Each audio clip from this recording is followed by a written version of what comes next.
The 1967 Detroit riot, also known as the 12th Street riot, was a violent public disorder that turned into a civil disturbance in Detroit, Michigan. It began on a Saturday night in the early morning hours of July 23, 1967. The precipitating event was a police raid of an unlicensed, after-hours bar then known as a Blind Pig, on the corner of 12th and Claremont Streets on the city's near west side. Police confrontations with patrons and observers on the street evolved into one of the deadliest and most destructive riots in the history of the United States, lasting 5 days and surpassing the violence and property destruction of Detroit's 1943 race riot. To help end the disturbance, Governor George W. Romney ordered the Michigan Army National Guard into Detroit, and President Lyndon B. Johnson sent in both the 82nd and 101st Airborne Divisions. The result was 43 dead, 1,189 injured, over 7,200 arrests, and more than 2,000 buildings destroyed. The scale of the riot was surpassed in the United States only by the 1863 New York City draft riots during the U.S. Civil War, and the 1992 Los Angeles riots. The riot was prominently featured in the news media, with live television coverage, extensive newspaper reporting, and extensive stories in Time and Life magazines. The Detroit Free Press won a Pulitzer Prize for its coverage. Chronology.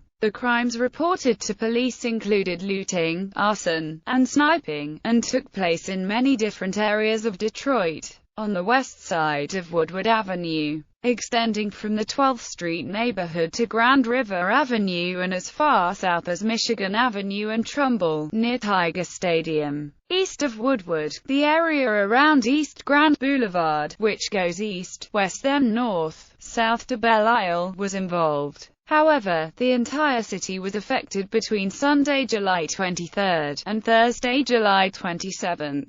The city enacted a citywide curfew, prohibited sales of alcohol and firearms, and business activity was informally curtailed in recognition of the serious civil unrest engulfing sections of the city. A number of adjoining communities also enacted curfews. There was significant white participation in the rioting and looting, raising questions as to whether the event fits into the classical race riot category. Sunday, July 23. In the early hours of Sunday, July 23, 1967, Detroit police officers raided the unlicensed weekend drinking club in the office of the United Community League for Civic Action, above the Economy Printing Company, at 9125 12th Street. They expected a few revelers inside, but instead found a party of 82 black people celebrating the return of 2 local GIs from the Vietnam War. The police decided to arrest everyone present. While they were arranging for transportation, a sizable crowd of onlookers gathered on the street. Later, in a memoir, Walter Scott III, a doorman whose father was running the raided Blind Pig, took responsibility for starting the riot by inciting the crowd and throwing a bottle at a police officer. After the last police car pelted with stones left, the black mob began looting an adjacent clothing store. Shortly thereafter, full-scale looting began throughout the neighborhood. So many looters were involved that police were unable to make their first arrest until 7 a.m. the next morning. State police, Wayne County sheriffs, and the Michigan National Guard were alerted, but because it was Sunday, it took hours for the police commissioner Ray Girardin to assemble sufficient manpower. Meanwhile, witnesses described seeing the carnival atmosphere on 12th Street. Police, inadequate in number and wrongly believing that the rioting would soon expire, just stood there and watched. The mob did not attack the few white passers-by. To the east, on Shent Street, reports said the pillaging mob boasted a mixed composition. The pastor of Grace Episcopal Church along 12th Street reported that he saw a gleefulness in throwing stuff and getting stuff out of buildings. The police conducted several sweeps along 12th Street, which proved ineffective because of the unexpectedly large numbers of people outside. The first major fire broke mid-afternoon in a grocery store on a corner of 12th Street and Atkinson. The mob prevented firefighters from extinguishing it, and soon more smoke filled the skyline. The local news media initially avoided reporting on the disturbance so as not to inspire copycat violence. But the rioting started to expand to other parts of the city, including looting of retail and grocery stores elsewhere. By Sunday afternoon, news had spread, and people attending events such as a Fox Theater Motown review and Detroit Tigers baseball game were warned to avoid certain areas of the city. Motown's Martha Reeves was on stage at the Fox, singing Jimmy Mack, and was assigned to ask people to leave quietly, as there was trouble outside. After the game, Tigers left fielder Willie Horton, a black Detroit resident who had grown up not far from 12th Street, drove to the riot area and stood on a car in the middle of the crowd while still in his baseball uniform. Despite Horton's impassioned pleas, he could not calm the mob. Monday, July 24, Michigan State Police and the Wayne County Sheriff's Department were called into Detroit to assist an overwhelmed Detroit police force. As the violence spread, the police began to make numerous arrests to clear rioters off the streets, housing the detainees in makeshift jails. Beginning Monday, people were detained without being brought to Recorder's Court for arraignment. Some gave false names, making the process of identifying those arrested difficult because of the need to take and check fingerprints. Windsor police were asked to help check fingerprints. Police began to take pictures of looters arrested, the arresting officer, and the stolen goods, to speed up the process and postpone the paperwork. More than 80% of those arrested were African American. About 12% were women. Michigan National Guardsmen were not authorized to arrest people, so state troopers and police officers made all arrests without discriminating between civilians and suspects, criminals. Michigan Governor George Romney and President Lyndon B. Johnson initially disagreed about the legality of sending in federal troops. Johnson said he could not send federal troops in without Romney's declaring state of insurrection to meet compliance with the Insurrection Act. As the historian Sidney Fine details in Violence in the Model City, partisan political issues complicated decisions, as is common in crisis. George Romney was expected to run for the Republican presidential nomination in 1968, and President Johnson, a Democrat, did not want to commit troops solely on Romney's direction. Added to this was Mayor Jerome Kavanagh's own political and personal clash with Romney. Kavanagh, a young Irish Catholic Democrat who had cultivated harmonious relations with black leaders both inside and outside the city, was initially reluctant to ask Romney, a Republican, for assistance. The violence escalated throughout Monday, resulting in some 483 fires, 231 incidents reported per hour, and 1,800 arrests.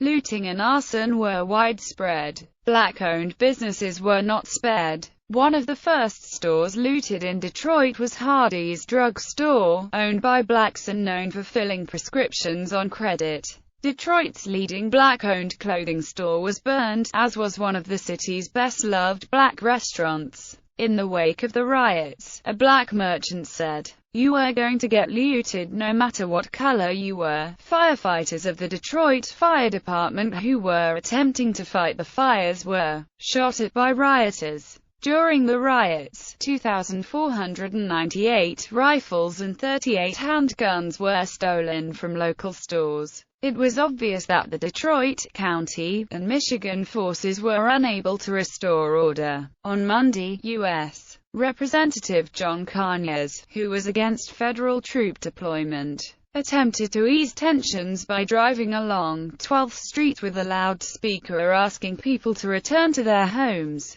Reportedly, Conyers stood on the hood of the car and shouted through a bullhorn, "We're with you. But, please, this is not the way to do things. Please go back to your homes." But the crowd refused to listen. Conyers' car was pelted with rocks and bottles. Tuesday, July 25. Shortly before midnight on Monday, July 24, President Johnson authorized the use of federal troops in compliance with the Insurrection Act of 1807, which authorizes the president to call in armed forces to fight an insurrection in any state against the government. This gave Detroit the distinction of being the only domestic American city to have been occupied by federal troops 3 times. The U.S. Army's 82nd Airborne Division and 101st Airborne Division had earlier been positioned at nearby Selfridge Air Force Base in suburban Macomb County. Starting at 1:30 on Tuesday, July 25, some 8,000 Michigan Army National Guardsmen were deployed to quell the disorder. Later, their number would be augmented with 4,700 paratroopers from both the 82nd and 101st Airborne Divisions, and 360 Michigan State Police officers. Chaos continued. The police were overworked and tired. Detroit police were found to have committed many acts of abuse against both blacks and whites who were in their custody. Although only 26 of the over 7,000 arrests involved snipers, and not one person accused of sniping was successfully prosecuted, the fear of snipers precipitated many police searches. The searching for weapons caused many homes and vehicles to be scrutinized. Curfew violations were also common sparks to police brutality. The Detroit Police's 10th Precinct routinely abused prisoners, as mugshots later proved. Many injuries came after booking. Women were stripped and fondled while officers took pictures. An infamous discarded Polaroid was plucked from the garbage and ended up on Mayor Kavanaugh's desk. White landlords from New York visiting their building were arrested after a sniper call and beaten so horribly that their testicles were still black and blue 2 weeks after the incident. The most documented event of police brutality was the Algiers motel incident. 3 black men were found dead in a manor house turned motel at Woodward and Virginia Park known for prostitution. 2 white, teenaged cosmetology school dropouts recently arrived from Columbus, Ohio, were staying in the motel with local black men when the police and National Guard responded to a call of shots being fired. Evidence presented later suggested that 3 Detroit police officers called out all occupants of the motel to the main lobby, searched them for weapons, threatened to kill them, and threw knives at their feet in a game before searching the rooms for weapons. They shot the men later in 2 of the rooms and the bodies were discovered later. A police confession to the shooting was later covered up. The journalist John Hersey published a book about the case, The Algiers Motel Incident, in 1968. Most of the Michigan National Guard were white, while many of the Army troops were black. As a result, the National Guardsmen faced more hostility when deployed to the inner city. The National Guard and the Army troops engaged in firefights with locals, resulting in deaths to both locals and the troops. Of the 12 people that troops shot and killed, only 1 was shot by a federal soldier. Army troops were ordered not to load their weapons except under the direct order of an officer. The Cyrus Vance report made afterward criticized the actions of the National Guardsmen, who shot and killed 11 people. Tanks and machine guns were used in the effort to keep the peace. Film footage and photos that were viewed internationally showed a city on fire, with tanks and combat troops in firefights in the streets. By Thursday, July 27, sufficient order had returned to the city that officers withdrew ammunition from the National Guardsmen stationed in the riot area and ordered them to sheath their bayonets. Troop withdrawal began on Friday, July 28, the day of the last major fire in the riot. The Army troops were completely withdrawn by Saturday, July 29. The Detroit riot was a catalyst to violence elsewhere as the riots spread from the city into adjoining suburbs and to other areas of Michigan. Minimal rioting was reported in Highland Park and River Rouge. A heavier police presence was required after a bomb threat was phoned into an E.J. Corvette store in Southgate, and very minimal violence was reported in Hamtramck. The state deployed National Guardsmen or state police to other Michigan cities as simultaneous riots erupted in Pontiac, Flint, Saginaw, Grand Rapids, and Kalamazoo, as well as in Toledo and Lima, Ohio, New York City and Rochester, New York, Cambridge, Maryland, Englewood, New Jersey, Houston, Texas, and Tucson, Arizona. Disturbances were reported in more than 24 cities. In Detroit, an estimated 10,000 people participated in the riots, with an estimated 100,000 gathering to watch. 36 hours later, 43 were dead, 33 of whom were black and 10 white. More than 7,200 people were arrested, most of them black. Mayor Jerome Kavanagh lamented upon surveying the damage, "Today we stand amidst the ashes of our hopes. We hoped against hope that what we had been doing was enough to prevent a riot. It was not enough." Damage. Over the period of 5 days, the damage and human loss are calculated as follows. Deaths: 43 people died. 33 were black and 10 white. Among the whites that died there was 1 Detroit police officer, 2 Detroit firefighters, and 1 Michigan Army National Guardsman. The police officer was shot by another officer while struggling with a looter. One of the firemen bumped into high-voltage wires, and the second firefighter and the guardsman were both shot in National Guard crossfire. Injuries: 1,189 people were injured.